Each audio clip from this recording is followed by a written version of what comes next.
ಮಾಡ್ತಾ ಇದ್ದಾರೆ. ಕುಮಾರಸ್ವಾಮಿ ಅವರು ಮತ್ತು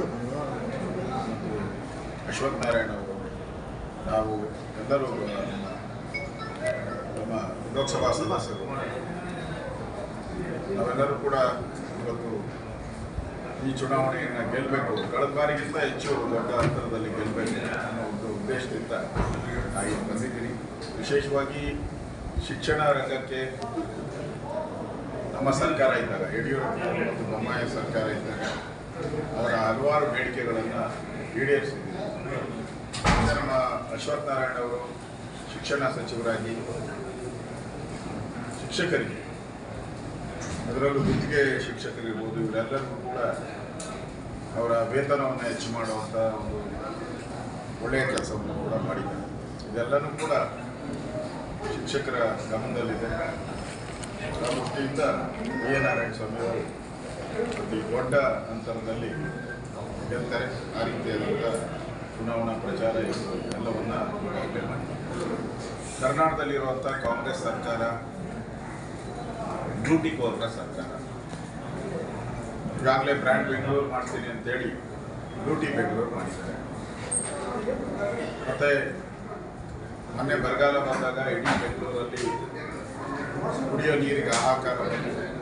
ವಿದೇಶಿ ಪತ್ರಿಕೆಗಳಲ್ಲೂ ಕೂಡ ಬೆಂಗಳೂರಿಗೆ ಯಾರು ಹೋಗಬೇಡಿ, ಅಲ್ಲಿ ಯಾವುದೇ ಸಂಸ್ಥೆಗಳನ್ನು ಸ್ಥಾಪನೆ ಮಾಡಿ, ವಿಶೇಷವಾಗಿ ಕೇರಳದ ಒಬ್ಬ ಸಚಿವರು ಬೆಂಗಳೂರಿಗೆ ಹೋಗಬೇಡಿ, ಅಲ್ಲಿ ಕುಡಿಯೋ ನೀರಿಲ್ಲ, ಕೇರಳಕ್ಕೆ ಬನ್ನಿ ಅಂತ ಸ್ವತಃ ಪತ್ರ ಬಂದಿಲ್ಲ. ಇವತ್ತು ಕೈಗಾರಿಕೆಗಳು ಎಲ್ಲನೂ ಕೂಡ ಚೆನ್ನೈ ಕಡೆ ಹೋಗ್ತಾ ಇದೆ, ಹೈದರಾಬಾದ್ ಕಡೆ ಹೋಗ್ತಾ ಇದೆ. ಬಂಡವಾಳ ಹೂಡಿಕೆ ಆಗಬೇಕಾಗಿತ್ತು. ಹಿಂದೆ ನಮ್ಮ ಸರ್ಕಾರ ಇದ್ದಾಗ ಹೂಡಿಕೆ ಆದಂಥ ಬಂಡವಾಳ ಇವತ್ತು ವಾಪಸ್ ಹೋಗುವಂಥ ಪರಿಸ್ಥಿತಿ ಬಂದಿದೆ. ಕರ್ನಾಟಕದಲ್ಲಿ ಕಾನೂನು ಸುವ್ಯವಸ್ಥೆ ಪೂರ್ತಿ ಕುಸಿದಿದೆ. ದಿನನಿತ್ಯ ಪತ್ರಿಕೆಯನ್ನು ತೆಗೆದಾಗ, ಟಿವಿಗಳನ್ನು ನೋಡಿದಾಗ ದಿನ ಕೊಲೆ ಸುಲಿಗೆ, ಕಾಲೇಜ್ಗೆ ಹೋದಂಥ ಹೆಣ್ಮಕ್ಳು ಮನೆಗೆ ವಾಪಸ್ ಬರಲ್ಲ, ಕೆಲಸಕ್ಕೆ ಹೋದಂಥ ಹೆಣ್ಮಕ್ಳು ವಾಪಸ್ ಬರಲ್ಲ. ಈ ಥರದ ಪರಿಸ್ಥಿತಿ ಕರ್ನಾಟಕದಲ್ಲಿ ನಿರ್ಮಾಣ ಆಗಿದೆ. ಕಾಂಗ್ರೆಸ್ ಸರ್ಕಾರ ಒಂದು ರೀತಿ ಮಹಿಳೆಯರಿಗೆ ಬದುಕುವಂಥ ಗ್ಯಾರಂಟಿನೂ ಕಿತ್ಕೊಂಡಿದೆ. ರಾಜ್ಯದಲ್ಲಿ ಒಂದೇ ಒಂದು ಅಭಿವೃದ್ಧಿ ಕಾರ್ಯನೂ ಮಾಡಿಲ್ಲ. ಹಣ ಕೇಳಕ್ಕೆ ಹೋದರೆ ಶಾಸಕರು ಕೇಳಬೇಡ್ರಿ, ನೀವು ಒಂದು ಗ್ಯಾರಂಟಿ ಮಾತ್ರ ನಮ್ಮ ಹತ್ರ ಇರೋದು, ಗ್ಯಾರಂಟಿಗೆ ಹಣ ಹೊಂದಿಸೋಕ್ಕೆ ಆಗ್ತಾ ಇಲ್ಲ ಅಂತ ಹೇಳಿ ಇವತ್ತು ಹಾಲು ಉತ್ಪಾದಕರು ಏನಿದ್ದಾರೆ ರೈತರು, ಅವ್ರಿಗೆ ಸುಮಾರು 800ರಿಂದ 900 ಕೋಟಿ ಹಣ ಕೊಡಬೇಕು. ಕಳೆದ 7 ತಿಂಗಳಿಂದ ವೇತನ ಇಲ್ಲ. ಆಂಬ್ಯುಲೆನ್ಸ್ ಡ್ರೈವರ್ಗಳಿಗೆ ವೇತನ ಇಲ್ಲ. ನಮ್ಮ ಸಾರಿಗೆ ಇಲಾಖೆಯ ನೌಕರರಿಗೆ ವೇತನ ಇಲ್ಲ. ಇವತ್ತು ಎಷ್ಟು ಅಧ್ವಾನ ಎದ್ದೋಗಿದೆ ಅಂದರೆ, ಈ ಟೀಚರ್ ನೇಮಕಾತಿಯನ್ನು ಬೆಂಗಳೂರು ಮಹಾನಗರ ಪಾಲಿಕೆಯಲ್ಲಿ ಸೆಕ್ಯೂರಿಟಿ ಏಜೆನ್ಸಿಗೆ ಕೊಟ್ಟಿದೆ. ಇದಕ್ಕಿಂತ ಮಾನಗೇಡಿ ಸರ್ಕಾರ ಇನ್ನು ಇರಕ್ಕೆ ಸಾಧ್ಯ ಇಲ್ಲ. ಯಾವುದೋ ಒಂದು ಶಿಕ್ಷಣ ತಜ್ಞರ ಒಂದು ಸಂಸ್ಥೆ ಇದ್ದರೆ ಆ ಮಾನದಂಡ ಆಧಾರದ ಮೇಲೆ ಕೊಡಬೇಕಾಗಿದೆ. ಇವರು ಸೆಕ್ಯೂರಿಟಿ ಏಜೆನ್ಸಿ ಅವ್ರಿಗೆ ಏನು ಕಾರ್ಪೊರೇಷನ್ ಸ್ಕೂಲ್ ಕಾವಲು ಕಾಯಕ್ಕೆ ಕೊಡ್ತಾ ಇದ್ದಾರ, ಇಲ್ಲ ಪಾಠ ಮಾಡಕ್ಕೆ ಕೊಡ್ತಾ ಇದ್ದಾರೆ. ಈ ಥರ ಒಂಥರ ಡೊಂಬರಾಟ ಆಡ್ತಾ ಇರುವಂಥ ಸರ್ಕಾರ ಕರ್ನಾಟಕದಲ್ಲಿದೆ. ಇನ್ನು ಇವತ್ತು ಬಹಳ ಈ ಸರ್ಕಾರದ ಭ್ರಷ್ಟಾಚಾರ ಎಷ್ಟು ಮುಟ್ಟಿದೆ ಅಂತೇಳಿ ಇವತ್ತು 187 ಕೋಟಿ ಹಣ ಶಿವಮೊಗ್ಗದಲ್ಲಿ ಚಂದ್ರಶೇಖರನ್ನು ಆತ್ಮಹತ್ಯೆ ಮಾಡ್ಕೊಂಡಿದ್ದಾರೆ.